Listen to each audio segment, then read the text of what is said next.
Opportunity para malaman kamusta na po si tatay on your visit today. Yes, oo. Ni-remind kami no, ng detention unit na merong kailangan sundin na mga conditions sa visit. No? So from now on, bawal kwento kung ano yung mga nangyari sa loob at ano yung mga pinag-usapan sa loob. I can only say na President Duterte is still alive. Yan lang po, hanggang dun lang po. Kasi bawal po magbigay ng mga information na pinag-usapan sa loob. You're the one who owns the stroller? Ha? Ikaw? Si Charlie. Ay, ikaw! Ay, mayroon pa palang mas maliit. Kabasilan. So, but even as to his health, wala pong malita. We're not allowed to give updates. Okay. Anyway, but kayo, VP, will you be here during the hearing on the 23? Inaayos pa namin yung schedule namin, no? So, hindi pa namin alam kung sino yung makakarating sa September 23 para sa confirmation of charges. But likely, merong relative na darating. Sigurado yon kasi kailangan talaga na merong, sabi ko sa kanila, kailangan talaga na merong bumibisita sa kanya whenever allowed ng detention unit na pwede magbisita. Nagtatanong lang po yung mga taga-Japan, meron daw silang big gathering sa 2021 and they want to know if you can join them also in Japan. Oo, nag-confirm naman na kami sa mga organizers sa Japan, no? Led by Sir Berwin.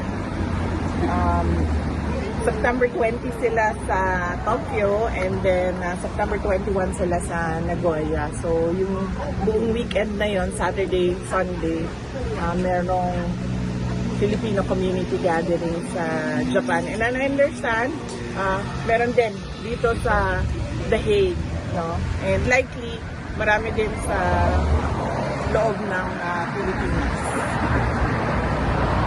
Well, on another note po, nagtuloy na yung pagdinig ng flood control program at sa Senado at nag-anunsyo na magbubuo daw ng independent fact-finding committee sa flood control. Your thoughts po? Well, sabi ko nga lagi, no, too little too late yung administration. Alam naman na natin yung problema na corruption sa flood control. Hindi lang sa administrasyon na ito, sa mga lahat ng mga dumaan na administrasyon, hindi lang sa administrasyon ni Pangulong Duterte. Alam na natin yan lahat. Naging mayor ako 2010. Meron ng issue ng flood control corruption. And mas worse lang sa atin ngayon dahil sinasabi ko nga, hindi lang naman flood control projects yung merong corruptions. As early as 2024,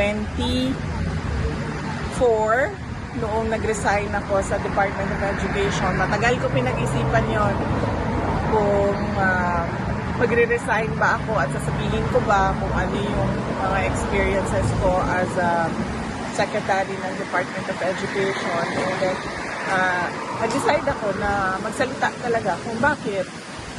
Sinabi ko nga, in-attach yung pinaghati-hatian ng members of the House of Representatives ang SBP, School Building Program budget ng Department of Education. At hindi lang yun, in-attach pa nila yung listahan doon sa House version ng GAB. Pero, and alam yun ni President Marcos, BBM, alam niya yun, kasi tinake up din yun during a meeting in Malacanang.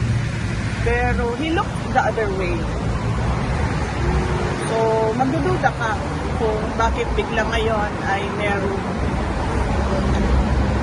merong silang palabas na malaking investigation ng flood control projects. Ibig sabihin, meron na naman siguro silang niluluto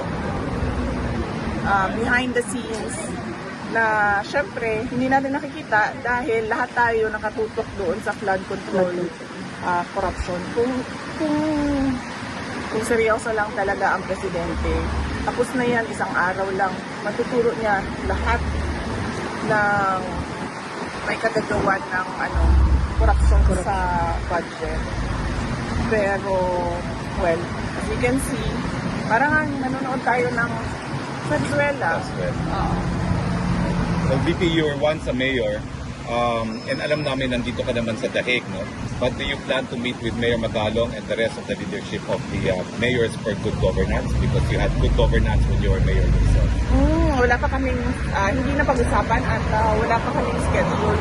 Ang immediate ko na schedule pagbalik sa Pilipinas ay sa Bicol Region dahil celebration nila ng Peña Francia at merong mga small gatherings kami doon, sectoral gatherings para sa mga issues naman sa Bicol na I'm sure biktima din ng corruption ng projects sa gobyerno.